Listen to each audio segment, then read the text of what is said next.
Welcome to the What's Your Deal podcast, where we discuss business acquisitions, investments, management, and exit strategies.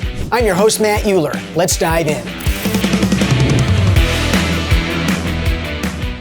Welcome back to another episode of What's Your Deal. I'm joined today with Michael Yarns. He's a local business person, entrepreneur, real estate investor, and he's got some great stories to share. Michael, thank you so much for joining us today. Thanks for having me. Yeah, absolutely. So when we talked earlier, one of the things I found fascinating about your story is how you got started and what I would refer to as humble roots. I mean, you had an idea, you saw an opportunity at a time economically that the odds were against you, and you just got started with your first rental property. So maybe you can share a little bit about your background and you and your wife, but then dive into that story if you would. Sure. Yeah. So currently I own RentRight, and my wife runs our sales division, which is HomeRight. We manage about 750 rentals in the Quad City area, and then do between 30 and 50 million in sales every year. So Great. That's the current situation. So real estate sales and brokerage. Yep. And then property management. And I think you mentioned it's all residential property management. Correct. Long-term, unfurnished residential. Yep. Those are important distinctions as opposed to short-term. Yeah, absolutely. Yeah. When we met, we talked a little bit about the short-term dynamic in that bubble, and that could be interesting to dive into if we had more time. But for today's story, real estate brokerage and property management is what you spend your focus on now. Yep, absolutely. Yeah. So the roots of that are maybe less humble and more not intelligent. We like so many of us. Yes. Yeah, absolutely. Cody Ann and I, so my wife is Cody Ann, and we had graduated. I had graduated from Prescott College. She graduated a year later, and we were sitting around the house trying to find jobs, as everybody does after college. And we were looking at what's the career path. And she would find a fantastic job. We both have degrees that are more environmental science based. I have a degree in conservation biology. I would find something fantastic, or she would find something fantastic, and then the other one would try to find a job to go live there, right? Mostly seasonal work, like working in a national park or something. Out of state or somewhere. Yep. Uh-huh. So you're living there for 3 months, right? And I would look at whatever she was looking at and be like, okay, I found a job being a janitor. I don't want to be a janitor. Uh-huh. So what are we going to do with our lives? So we sat down and had a real conversation about what did it mean? What were we looking for? And at the time, we knew a bunch of people in real estate. We were both waiting tables. Had looked at the real estate industry, knew folks who were killing it in it, but we had no idea there was a crash. We had no idea there was a bubble. We had nothing, right? Because this was 2007, maybe? 2006 for her, 7 for me for licensure. Okay. Yep. And we didn't start buying rentals till 2008. And for those in our audience that don't remember 2008 was when you could pretty much get a mortgage if you were a dog or dad or whatever. So as a bartender, I got pre-qualified for $400,000. I couldn't have made the payment if my life depended on it, okay. But the bank was fine with it. Right. That worked for a while for the banks, right? Oh, yeah. Yeah. No doc loans. So long story short, Cody Ann got into real estate. She was in it for a year while I was working to keep us afloat. I got into it, and my third client that I took out as a buyer handed me the book Rich Dad Poor Dad by Robert Kiyosaki. Very good. I love that. They were investors. They were kicking butt. They told lots of great stories. It all sounded amazing. It sounded like this cash flow concept of owning rentals was a great thing. I went home. I laid on the couch for like 4 hours and devoured that book cover to cover. Wow. Then, back then we had to go to the library or a bookstore. Right. I went out and got his next 3 books. I read them, and I think it was the 4th one, I think it's Cash Flow Quadrant, which talked about this concept of buying a rental, having the mortgage be less than the rent, hopefully having some reserves at the end of each month. And it just stuck with me. Hit me like a ton of bricks, made total sense, and I was convinced it's what we were doing next. That's so great. Part of what I love about that story is that we can't unsee what we see, right? Sometimes that's good, sometimes it's not so good. But I can relate in my life to the times where something came into my world and impacted me in a way that I knew my life was never going to be the same. And it sounds like that's how these books impacted you. You had your eyes open for something new. Yeah, I told everyone about it, and people were tired of listening to me. And luckily, we went out, we found a place that was over by the high school here in town. It was on the market for $71,000 or $72,000. We put in an offer for 65, crazy enough in today's world, right? But back then that was the pricing. We ended up under contract, and we had negotiated with her parents, and luckily they took a shot on us, that we would borrow the cash from them. I think it was at like 3% was the interest rate. And we had come up with this idea that we would rehab it ourselves, do all the work, and then be able to do a cash out refinance after at the time you had to hold for 14 months. And I believe it was 75% loan to value that you could get back out. Okay. So the grand scheme was that it was going to appraise for so much more because we were going to do a bunch of work. We were going to take the money. We were going to be able to pay them back. And then the entire thing was financed on Home Depot and Lowe's credit cards. Very good. That was the plan. And the plan worked. It took 4 months to do the house. I knew some about construction, but lots I didn't know. Had some great friends who stopped by and course corrected some of our remodel skills. And at the end, I think we rented it out for $950. Wow. And what year would that have been? Was that 08 still, yeah. 08. Okay. Yep. So the crash wasn't full on, but things were starting to decline enough that you were able to find a deal. Yep. Yep. And did you have trouble renting it? Did you have trouble finding a tenant for that dollar amount, which isn't that high at the time? No, the good part was we were tied to Prescott College, so it was 4 college students who moved in. And they lived there for a couple of years, and we learned a lot, of course. And that impetus pushed us to buy the next one. So at the end of that deal, it appraised for $125. We did the 75% loan to value. We paid back our parents. We paid back the credit cards. We had a little bit of money left, and we went looking for the next one. Do it again. And did you represent yourselves when you bought it? We did. Because you're in the industry. Okay, so that helps as well. Absolutely. Right, saving on the realtor cost. Mm-hmm. So you really followed what you had learned in that book. I mean, pretty much to a T, it sounds like. Yep. And did you continue to work a job while you were remodeling it, or were you full-time general contractor at that point? At that point, we were both doing sales, so I was full-time general contractor. Right. I was there all day, every day. I fed a bunch of friends pizza and beer to get them to help. There was lots of favors called in. Yeah, it was good. It was amazing, actually. I learned a lot of skills that, we were getting library books and pouring through them to figure out how to put it in a new HVAC system and plumbing. And I remember sitting in a closet working on the bathtub plumbing, sweating copper for the first time, thinking I had a clue. And a buddy of mine came over and was like, not quite. And helped, got me on the right track. We got it done. Unless you like water damage, right? You need some professional input on that plumbing probably. And Cody Ann crawled through the attic and put in the spiral ductwork. No kidding. Yeah. It took a lot of grit, but we got it done. Yeah. Well, I appreciate the story so much because it's so easy, I think, especially with social media today, to see somebody who's doing something and just decide that they've got it licked and they're so far beyond the rest of us and whatever the case may be.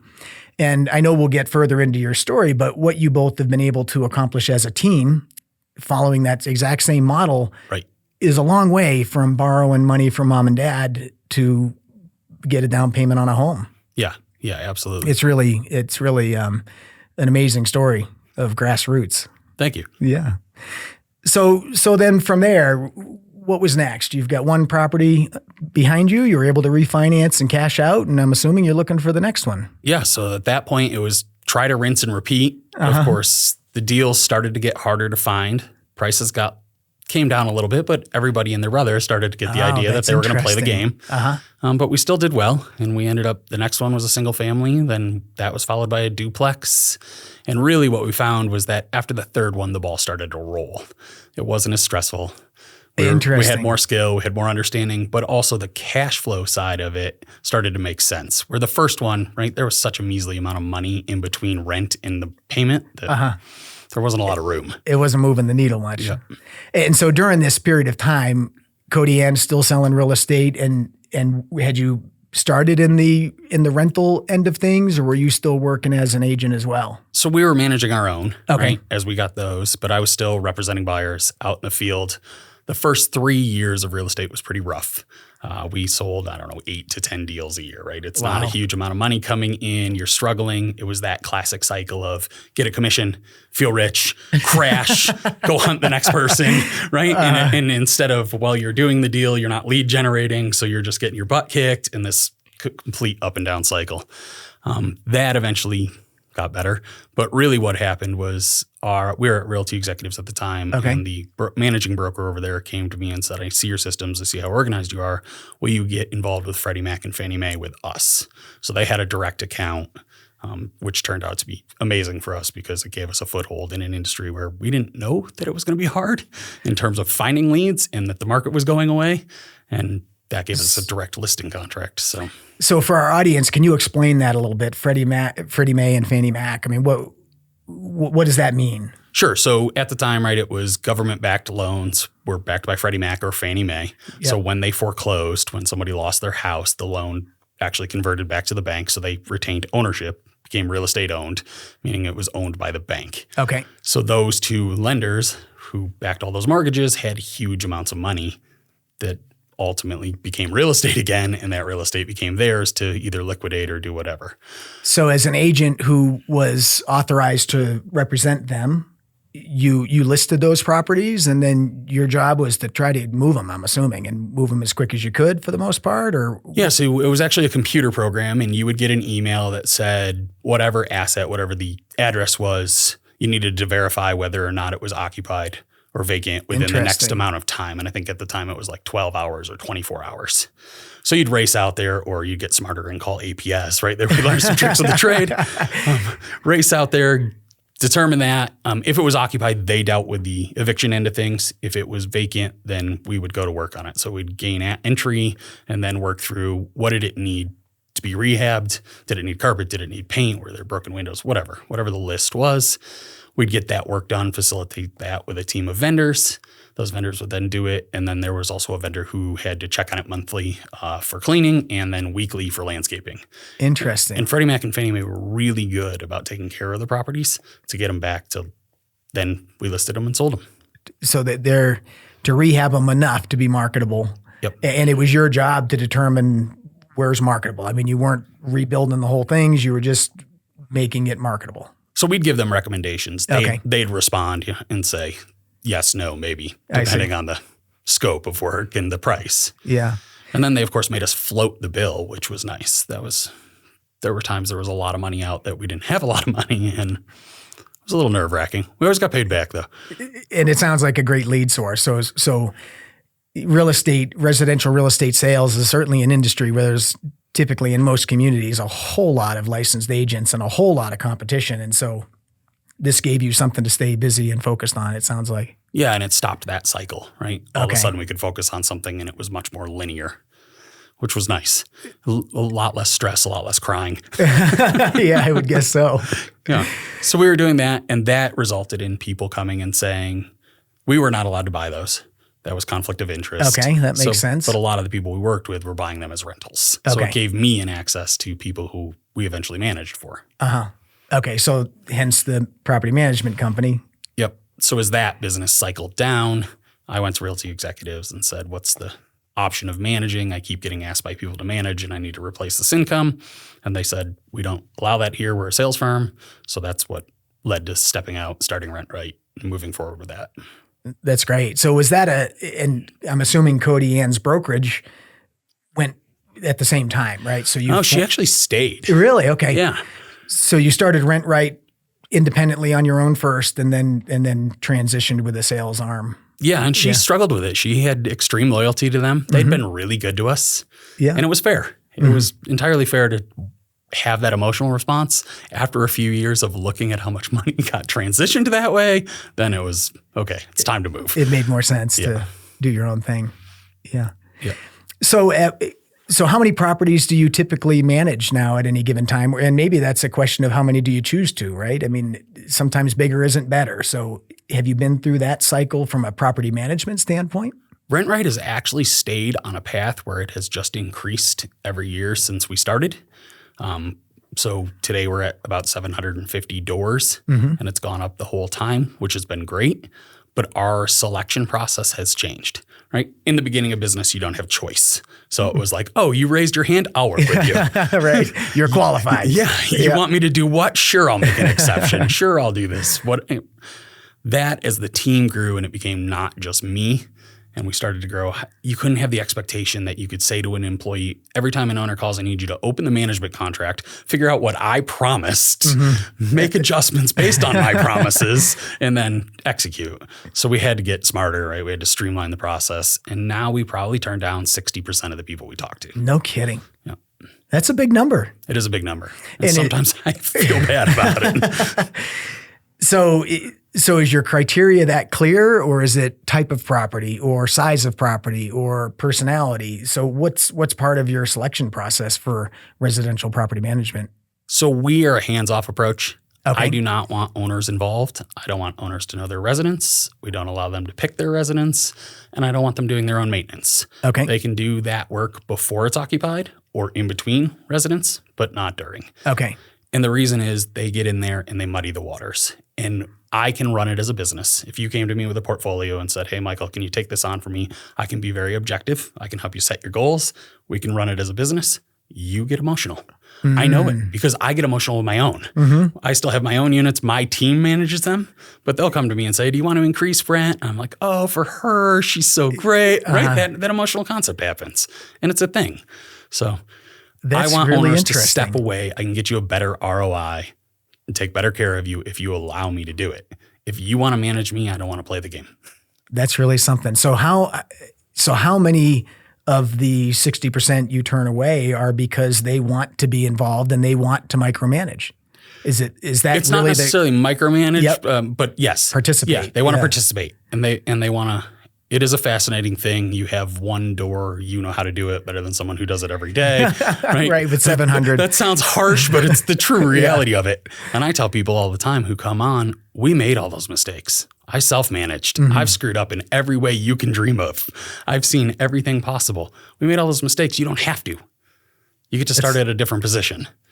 It's really a great point. You know, real estate, especially people buying residential properties and trying to turn them into rentals, seems like an easy thing to do, and it's there's lots of education out there about it. But the reality is, at the end of the day, that somebody who does it for a living and knows what they're doing can avoid lawsuits, and they know how to evict somebody when they need to, and all of those things that, unless somebody's done it over and over again, they are reinventing the wheel, and you can get yourself in trouble with residential rental law, right? Absolutely. Less than that and more for us is the expectation of how the property looks. Okay. We put a lot of emphasis on the front end. We call it rentable condition, and it's bringing the property into rentable condition, and owners usually weed themselves out in that process. But the concept is, if you're a resident and you're an applicant, you're looking at a home and you walk in and there's a giant stain in the middle of the living room and it smells like dog pee, and you say— It probably is dog pee. Probably. Yeah. And you say, this is good, I'll rent it. What do you think it's going to look like when they leave? It's a very simple calculation. It really is, isn't it? Yeah. So that's where most people weed themselves out. We go through, we give them a punch list. We say, this is the expectation. And I don't know why, but Prescott has a history of management here and Cascade ruin the property, run it into the ground, but expect the rents to increase. Interesting. It's a terrible philosophy. And at the end, when you go to liquidate your asset, what have you put yourself in? A hole. Where you've got to expend enormous dollars to get it back to saleable, I'm assuming. Or get a reduced price. Yeah. It's an interesting thing. I don't know why it's the philosophy, but it was. So we've tried to change that. Yeah. So that's a very strategic. Matter of fact, I don't know that I've ever heard that before. That systematic approach to accepting new rentals. Is that something you learned, developed over time? I mean, how did you get so clear on that formula, which is something I really promote when we talk with people? It's like systems for doing things save a whole lot of time. So did you learn that? Did you create it? Probably a combination. Okay. I'm a big proponent of coaching and going to conferences and that. So I can't claim that I created any of it, but you steal a tidbit from somebody here, something from somebody there, and then your own. But in the beginning, like I said, it was lack of choice. As choice became an option, it was like, okay, a lot of the conferences, a lot of the people talked about the 80-20 rule, where you spend your time, who's sucking it up. Yeah. So we moved to a concept of, if the phone rings and we all cringe and the entire team doesn't want to work with that person, they go. And we don't work with them. And then that got smarter, and it was like, can we see this? Can we forecast this before we get there? And we started to. You'd sit down with an owner and go, oh, yep, okay. You ask those questions. Those are your hot buttons. This is not a good relationship. Now it actually says it in my documents. Does it really? Yeah, my onboarding documents say, if you don't want to work with us, if you're going to come on and hire us and then try to change our process, just please don't. Neither one of us will be happy. So why? And there's somebody who will do that, but it's not you. Exactly. So I really appreciate that. And it makes me think about on the other end. So you have, your doors meet a certain quality criteria that I'm assuming you get known for. We used to have a lot of repeat renters. I used to always say in the industry, I'm eventually going to have all the tenants. I don't call them tenants. We call them residents. Okay. I think it sounds better. It does. But we're going to have all the residents, and someday that means we'll have all the good owners. Okay. And then when those good owners want to sell their assets, of course, then Cody Ann and her team are there to assist with that. And it's a kept up property that's ready to be marketed or close to it, I'm assuming. Yep. And that's the hope, is that you build trust with us. You understand our process. We understand you, and we can help you achieve your goal. And ultimately it's supposed to be a feedback loop where Rent Right generates leads for the sales team. Mm-hmm. So what does your team look like? Most people, or let me rephrase that. Not most people, but a lot of people, their businesses run them, and they don't, they're run by their business as opposed to them running their business. It sounds like you've systematized and innovated your business.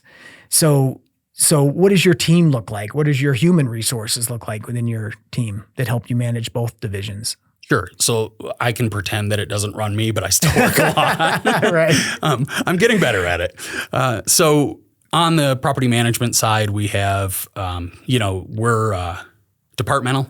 So everybody is in their own job role. A lot of places they run where it's a property manager and they oversee units 1 through 100. I see. 101 through 200 is the next person. We went with a different strategy. So we actually have a bookkeeper. We have a leasing department. We have a maintenance department. We have an inspections department. And then each one has a number of people in it. And that's great. And that concept became more out of if you call, somebody can answer your questions. That's great. And was that part of getting your business to that level? Was that part of scale? Or did you start with independent contractors until you had enough volume to actually keep somebody busy? Or how did that evolve to what you just described? It was scale. Scale. And it still is. It's really hard to call it a department if it's one person. Right. Although I've seen that too. Right. Absolutely. We all have. Right. And in the beginning it is, right? When it's just you as the entrepreneur and you're like, oh, I'm doing this and I need another person. And it's like, okay, I'm hiring you with this concept, but realistically, you're going to do everything I can't do. Yes. Yeah. So we finally are big enough that that's not the case. There's 16 employees. So that's great. That's how it's worked out. And it's been really good. And as the scale's gotten bigger, which we hope to continue to grow, we hope to move into other markets. Eventually, the person who's in charge of that will move to a head position and have multiple people under them. That's the goal. That's great. And are those people all in your property management division, or is that brokerage as well? So it's split in terms of those 16 are our property management division. Then we have 4 on the sales side. Okay, great. Which requires a whole lot less people as well. It does. For sales, yeah. Yeah. Yeah, that's great. So I know from talking with you that as you've become more and more successful in this, you've accumulated your own rental properties to a larger degree. And I forget the number you told me, but you've got quite a few doors that you and Cody Ann. Yeah, we have 27 doors. That's great. Yeah, from 1 back to the humble beginnings to 27. That's excellent. Yeah, it's been a trip. I would guess so. And do your criteria for what you're aspiring towards now as a couple change, or is it again basic single family homes that you can turn into a rental? Or you said you've got some multifamily as well. Yeah, in terms of investment strategy, we've changed a little bit. Our goal, it was interesting. Our goal was to get to the point that our cash flow would make it so that we didn't have to work. Okay. We actually started Rent Right with the concept that we were going to sell it someday and pay off our rental portfolio, live on that cash flow, and go travel the world. And if you ask Cody Ann, I need to get my butt in gear, and that's what we need to go do. She's still waiting for you to get there? Yeah. Well, we own the portfolio free and clear, amazingly enough. Good for you. And we still own the management company. Great. So, yeah. But she's ready to wind down, and I'm like, well, what can we go do? There's more opportunity. And of course, as you know, the further you get into this, the more opportunities present themselves. Well, and I know that's happened. You shared with me that you've been presented with some business opportunities over the years as well that you've decided to get into. So maybe you can talk with us a little bit about that, because I find so many people that become successful at one thing and then opportunity presents itself and they branch off. Sometimes that works out great. Sometimes it becomes a distraction from the core business. Yep. There's lots of ways that can go. So can you share with us how you've diversified and how that's worked for you? Sure. So we are continuing to buy single family and multifamily. That is still a goal. Okay. That's a great point, is to stay with what you know. And it is what we know and we're good at it. So that makes sense. But and it's really duplicatable for you, right? I mean, It's not Absolutely. hard to do that. It's just the right property and it checks the boxes and then you add it on, I'm assuming. Yep. But in today's world with the pricing, it's gotten harder to make a cash flow. I mean, honestly, the prices are really tough. So we have diversified a bit. Okay. I've made a few, I would call them mistakes that I'm working on. Yeah. I got a little distracted. I helped two young men start businesses. We started a landscape company and a paint company. They're both, one is 19, one is 23. That's presented some challenges I've learned along the way. Have you? Yeah, and it's been good. So they both approached me. They were having trouble deciding what they were going to do with their lives. They were working in those industries. We, of course, have a built-in, obviously some clients. So we started those. I gave them a loan. I helped them get EINs, get outfitted, get set up, start LLCs, all the fun and games of the nuance, which I love. That coaching part I love. But working with a 19-year-old or a 23-year-old is, they're young, right? It's a different skill set. It's a different start. Which has been a learning curve. So let me pull that apart a little bit because Sure. I know you have a heart for helping young people. And so I'm assuming that's how you got started in this entrepreneurial endeavor with these young people. So would you not do it again if you had the opportunity, or what would you do different? Because I understand the intent is to give them a hand up. Right. Yeah, I would do it different in the fact that, so we came on, we're 49%, not quite equal, but headed towards equal ownership with the idea that it wasn't going to benefit me, that someday they'd take it over and it'd be theirs. I see. Really, the structure of the agreement is that they'd pay me back and then they'd have their own company, which is great. That's what I want for both of them still to this day. What I learned is that too rich, too fast, right? We put them on salaries. Oh, okay. Instead of structuring it hourly. I thought the concept being, hey, you're going to work all the time, but we might have some work-life balance. What I then realized was, hey, maybe you're not going to work all the time and we need to pull back in some of the work-life balance because the money's just, it's not free, but it's there. And they're both breaking even. They're both doing well, but it's how do you get the hunger? How do you get the ball rolling? And then for me, it's how much time can I give it? And I wish I could give it more.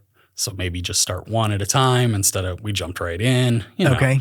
It's challenging. You get too many irons in the fire and then none of the irons get taken care of like they should.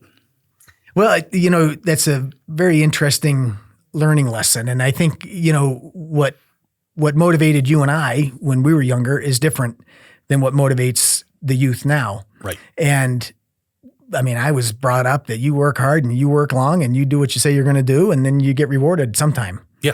And I think there's a different philosophy now, maybe a little bit more entitlement, and some of the idea of what hard work is changed too.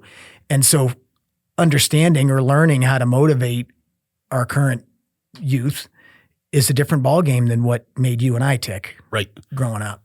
Yeah, which I that's been the biggest learning curve is how do you push them and how do you get them excited about it and how do you get them to want it? And they don't necessarily want it. They think it's just going to happen, which is fascinating. They want to be me today, but it took me 20 years of grinding to get here at 100 hours a week. And it's a different beast. It really is. Yeah, overnight success 20 years later. Yeah, getting rich is a slow process. Being successful is a slow process, but everybody watches Instagram, YouTube, whatever, and thinks it's going to happen. It's going to be interesting to see what happens with social media. And I was at an event not too long ago, and David Goggins was speaking, and a young man in the audience stood up and he said, "Mr. Goggins, I'm 16 years old, and I'd like to know what you would recommend for me. I want to be successful." And he thought for a few minutes, and he said a couple of unpopular words because that's how he speaks. Right. And he said, "Your generation's in for trouble." And he said, "Honestly, if you want to do something right, go back to the old school. Do what used to work. Work hard, work long, do what you say you're going to do, keep your promises, and do it again." And it was honestly that simple. Yep. And in his unique style, he was on to the next question. But that was all that young man needed to know as far as he was concerned. Is just, the roots that got our generation where they are still work today. Yeah, those are the words that keep coming out of my mouth. They seem to fall on deaf ears sometimes. Right. Well, it is an interesting challenge. And I think it's great that you do that because, and I'm in a similar dynamic with my kids. I've got a 22-year-old, 21-year-old, 19 and 11. Wow. And so my wife and I are constantly trying to figure out how we can help our kids to achieve their goals.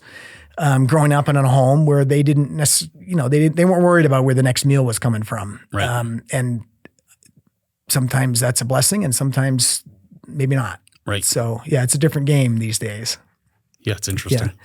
So you're also involved in some other businesses. You've got a climbing gym, I believe, in a couple states. Yeah, so we have 2 climbing gyms. We're a minor partner here in the one in Prescott, which is Gripstone. And then we're a bigger partner in the one in Colorado Springs. And did those come out of an interest and a passion, or was it more of an opportunity that presented itself? Yeah, no, it was not an interest and a passion. I climbed a lot in college, and I can't claim that I was ever good at it. But my wife actually dated a young man when she went to University of Miami 25 years ago, who was business partners with a gentleman who was into climbing gyms, who owns a bunch of climbing gyms. Oddly enough, his best friend retired here in Prescott and wanted to build a gym here. They got together. Somehow they got connected with Cody Ann, and she helped facilitate them buying the building. I see. Which was great.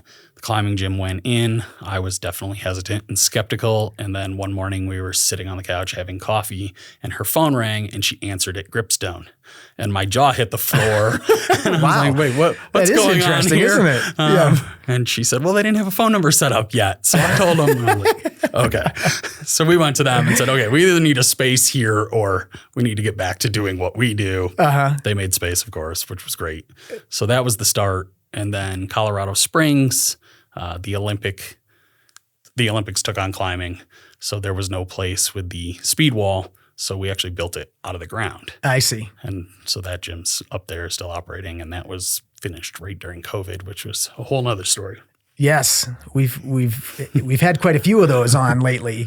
For some reason, there's a COVID theme lately, but there are a lot of lessons in COVID. But sure. So that industry's interesting because it's very specific, right? I mean, I guess once you develop it, it is a single purpose building, right? It's hard to transform into something else, but clearly they're working. They've been in existence for quite some time. So you've figured out how to crack the code and find that access to the people who want that niche. And yeah, and it does much better in that environment than this environment. Oh, okay. Of course, right? Prescott is mainly younger plus the retirees. That environment, I mean, Colorado Springs is growing like insanely. In 2035, it's supposed to surpass Denver in terms of population. Wow. And it's got, the military presence. There's a lot of young families. So that gym is full and busy, where this gym is more of, do we do birthday parties? Do we, right? How do you pivot? How do you create other revenue streams to fill that? To diversify. That gap? Yeah. Well, it is a great gym. I mean, my 22-year-old loves going there, and we go with him on occasion. Nice. But he goes frequently, and honestly, I would much rather he be there than almost any place else. So it does provide a great service in the community for sure. Yeah. Yeah, and it's done really well, and it'll continue to do just fine. It's just the cultural thing is what people walk in for, right? They go in, they want to meet people, they want to see people they're friends with. I see. It's that energy, and it works. Mm-hmm. Yeah, well, and it's a great facility. So I know you've got some other business activity as well, but do the businesses that you end up involved with fit a criteria where it's exciting to you, or it's a return on investment, or is it kind of a relationship thing? I mean, and I guess I'll give you a contrast. So because I have been involved in helping people buy, sell, and finance businesses for so long, for me, buying businesses is a natural focus. And I do own some real estate as well, but businesses are really what I understand the most. So are you more inclined towards real estate because you're so well-rooted in that, or the businesses are more just of interest, or how does it fit for you? It's a little bit of both. Every one of those were involved in the real estate as well. So that part helps. Perfect. The first one we got involved in with the first gym here was the first venture outside of what we did. I mean, it was kind of like hiring the first employee. You think you know what you're doing, you have a plan, and then I look back now and go, we did what? How did we get into this? Why is this the operating agreement? What were we up to? Interesting. How is this the structure? But you get smarter over time. Mm-hmm. I do remember driving past places like the place we built in Colorado Springs and being like, how do people get there? How do people end up owning a portion of that? Mm-hmm. Where does that come from? And it's funny, as you get further and further into this life, it snowballs and you get those opportunities. It starts to accumulate. So some of it is people reaching out. Some of it is, relationships and other business owners. And then some of it is just random. I find something of interest and I go explore it. That's great. Yeah, and it sounds like Cody Ann does the same, which we'll come to. She does. But one thing I want to step back on is that you said you own the real estate with the businesses you're involved with. And so when I'm helping people buy businesses, oftentimes there is no, the real estate's not available. It's in a leased premise. But it is truly amazing owning several businesses myself that have real estate. I mean, you're either going to pay off somebody else's building or own somebody else's or buy somebody else's building for them, or you're going to do it for yourself. And so I'm a huge advocate of being able to buy the real estate when you buy a business if you can and if it makes sense. And if you can would be a financial component, but also if it makes sense. Sometimes there are businesses that don't necessarily want or should not be that rooted to owning the real estate. And so staying light on your feet and those kinds of things can be beneficial long term. But it sounds like you found a great mix because, again, you're getting further along. You're building your real estate portfolio, running these businesses with partners, and it just continues to compound, which is really a formula that works. It does. Yeah. Yeah, as a kid, my grandmother actually owned 7 Aunt Cookies sub shops in Western New York. Really? She was an entrepreneur. My dad still owns the original one. He eventually bought it from them. The others have all gone away or been sold. And when he bought her business, he was dead set on buying the building. And I just remember, sitting around the kitchen table and hearing these conversations of like, no, I need to protect my business. I need to own it, and I don't want to pay someone else's building off. And I was like, huh. So it always stuck with me. Well, it's an interesting point. I'll deviate for a minute, but it's amazing to me how many times I'll help somebody buy a business or try to, and the landlord is what ends up killing the deal. Right. And I would go, this may be a little bit of a stretch, but I would go as far as to say that I probably have more trouble with landlords than I do lenders, buyers, or sellers. Oh, interesting. Because the landlord's got a tenant in most cases. They don't need another one. They don't care. Right. And I've had many situations, especially in high traffic areas, where the landlord feels like they deserve something because of the success of the business, because it's their building and their location. And hijacked is probably a strong term, but I've had some landlords that literally hijack buyers because they can. Right. And without that location, that business is gone. And it just goes right back to why own the real estate if possible when you're buying a business. And because nobody can ever throw you out of it as long as you keep making your payment or fulfilling your needs based on the real estate piece. So yeah, certainly another proven formula that works. Yeah, and you build equity. And you build equity, right? It's just a long-term savings account. It sure is. So it's funny, how old do you think you were when you heard that conversation with your dad? I would guess, 16, 15, 16. Really? But it stuck. Oh, yeah. Yeah, they used to, family dinners. We'd do whatever Christmas or Thanksgiving together, and then they'd adjourn out of the formal dining room into the kitchen, and they'd play like poker and whatever, and then it would eventually divulge into business discussions, and they would kick us out. And now I'm like, Dad, well, you kicked us out. Think how much faster I could have gone if you had educated us. Instead of being like, oh, no, time for the kids to go. Mm-hmm. So let me ask you a question. So what's next for you? You shared a little bit about Cody Ann's vision and your vision, and you've been successful. There becomes a point, of course, how much is enough and how much, what's next. So what's the next 12 months look like for you if you had to make it up? And what are your aspirations and desires? So the beginning of this year, I hired an operator. Okay. Which was a big expense. And I've been coached towards and pushed towards and to get out of the day-to-day management of the company and to move to the CEO position. Right? Okay. That classic, like stop working in your business, work on your business.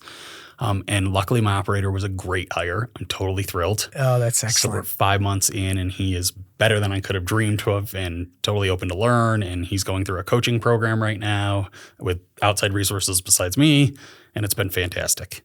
So I am hoping by December that I move out of the function that I play and I can move into CEO. Very good. At that time, I don't know, growth, potentially new markets, potentially take a little step back. Okay. I mean, I'm a kind of foot on the gas, go forward. But Cody Ann is like, we've given up our 20s, 30s, and now we're giving up our 40s. Is there some point we're going to stop and actually look around and get some time to ourselves? It's a great question. It is. Yeah. So many of the male guests that I have, we chat about, we're born hunters and gatherers to some extent, right? And we want the next chase and we want to conquer something and achieve something and feel good about it. And that comes with some balance, ideally, or some rhythm with life. And we never know how much life we have left. So it's a fine line, I think. Yeah, and that becomes apparent, huh? It does. Yeah, all the time, it seems like. Yeah. So I know you have a heart for, as I mentioned, helping youth, and you've been involved in an organization here in Prescott called the Launchpad. Yep. Can you share a little bit about that and its mission and your involvement and what it is that excites you so much about it? Sure. So the Launchpad, give you a little background. Courtney Osterfeld is the executive director and the founder. And her and I went to college together at Prescott, but then we worked at Zuma's waiting tables together. Courtney did her senior project on a thing she called it WEB, which was Women Empowerment Breakthrough. And she would take young ladies out and they would go camping and do different things to inspire them. Great. She had this vision of taking it bigger and building a teen center in Prescott. So she did a bunch of research, did a bunch of community forums, got to the point where there was clearly a need, and it was still a fledgling thing. She took me out to lunch and said, "What do you think of this?" And I said, "Oh, we could definitely make this happen." We put our heads together, and I was the first president of the board. There was somebody before me for a little bit, but I was basically the one who took it to 501c3. So we made that happen. Which is a big move. It was fascinating. The tax documents are not that much fun. Right. The process is not that much fun. And then now it's in its own 5,000 square foot building, serves 1,200 youth a day or a year. I'm sorry. Yeah. The program that I really was attached to was called Project Launch, which is their flagship program. Project Launch is this concept that teens come in and they go through a 9-week process, and they do everything from learning how to interview to writing a resume to all that sort of stuff. They mock it all. And then we're partnered with like 30 small businesses in town, and they have an opportunity to come in and be interns. Wow, that is so great. And the concept is try it before you go to college for it. Try it before you invest your life in it, right? Oh my gosh, how important is that? Yeah, it's been fantastic. So we've had them at RentRight. Of course, all sorts of businesses in town have had it. And now I go in and I teach financial education. So I go in and I teach a class with them about how to rent a house, teach them, how to we do a spreadsheet where if you died today, what's your net worth? Wow, and how do you look at that monthly over time so that you're putting money towards where it should go in your future, not just spending it all or going into debt. It's great. It's a great program. It sounds like it. And it's so 1,200 kids a year. Again, that's a significant it's a significant percentage of our population here. And I think of all the topics that you expressed that they learn, none of them are taught in high school. Yeah. It boggles my mind, honestly, but true. Mine too. Yeah. The practical things that you need to actually function in this world. Right. We don't teach our kids in traditional school, but they're getting that education at the Launchpad. Yeah, it actually has a cafe inside it, which anybody can visit, the Moon Cafe, and they run it. There's a manager of it. They learn all the processes. They make the drinks. They run the till. It's a business that they operate. It's fantastic. Oh, that really is fantastic. Yeah, and a great community service for sure. So I'm really intrigued because of your and Cody Ann's working relationship and her entrepreneurial spirit and yours. And oftentimes when I'm talking to my guests, we're talking about how do you be an entrepreneur and a small business owner and find balance? And balance isn't really, it's pretty hard to find balance and it doesn't stay long. So it's really like rhythm.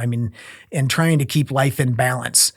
And so with two go-getters in your household, How do you find balance? And it sounds, you've alluded to a couple of those conversations, but I'd be curious to know. It's a challenge. It's a challenge. Okay.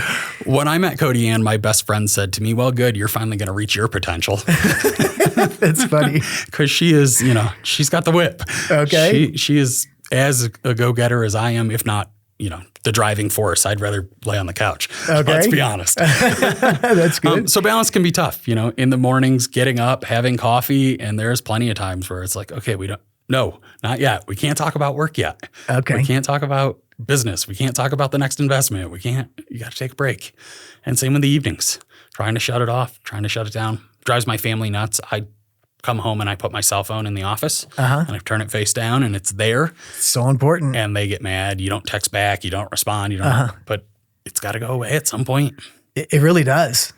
Yeah, it's a interesting conversation because typically it's one spouse, but when you have two, and oftentimes the conversation is, all we did for the past 18 years was focus on kids. Now we don't even know what to talk to each other about. Right. And what I'm hearing is that in your work, in your marriage and what's a working relationship, you're dialoguing and conscious already about, let's not talk about the kids, these businesses and real estate. Let's talk about us, life, desires, adventures. No, there's times I wish we'd had kids because I'm like, it could be a distraction. We could go focus on that problem over there. That they can be, not just talk about business. But you found you both obviously enjoy what you do. And so it just becomes a matter of pulling in enough other topics and aspects of life that also give you juice and keep you full. Yeah, and we both have separate hobbies, and she's super into the garden, super into around the house. I like the gym. We, and having that separation is good. Being able to go do your own thing, come back with your own stories, share those topics instead of just the meat of business. Yeah, and I call those cup fillers. Oh, that's good. Filling. It's important for me to fill my cup with things other than work, and other than duties at home. And for me, without that, I can feel it when I start getting off track, when I'm too much on that treadmill, so to speak. Right. And grinding, it gets to be too much. So the last question I have for you is one that's really important to me because I always enjoy the answers that people share, but it also brings my guests and our audience back to the roots. And it's so easy, especially with social media, to see all this amazing success somebody had and not know what's behind it. And more importantly, who helped them get there. And what I've discovered and believe is 100% true is that nobody's made it on their own. There was always somebody, and in my life, there were lots of somebodies who saw something in me that I didn't even see and were willing to, breathe some life into me to encourage me to take a step that I might not have been willing to without them. And so as you look back at your life and your success and the things you've been able to accomplish, and now you're continuing forward with the young men that you're helping in the Launchpad, who in your life gave you a hand up or saw something in you that encouraged you to take a step you might not have been willing to otherwise? Yeah, that's a great question. And it's not one person. It's a lot of people. I mean, all the way back to being young, of course, parents, right? My parents were great. I had really good parents and they had strong work ethics and my dad beat it into me. So that was good. Yes. And then probably the first one that really motivated me was I worked commercial salmon as a kid in high school. So I would go to Alaska and work commercial salmon. I got that opportunity. My uncle lived in Alaska and he worked salmon. We went up to visit. We went out with his skipper.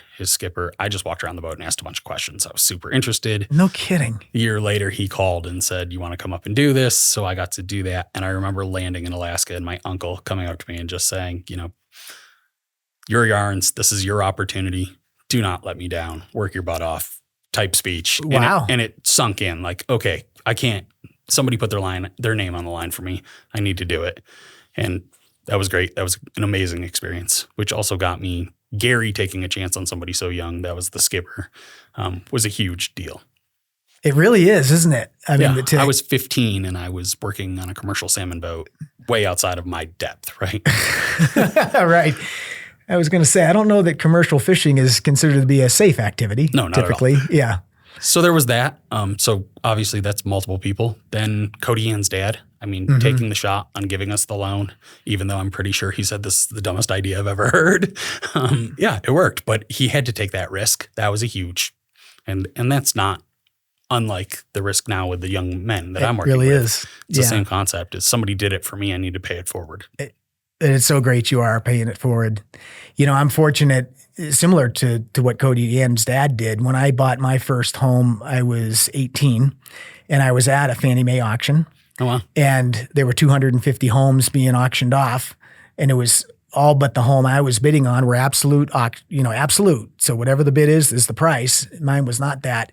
And I had two gentlemen that were 20 and almost 30 years older than me that came to help me and back me financially if I needed it. Wow. And I was so out of my league. Right. But it felt amazing to have these two guys there that were like, we believe in you.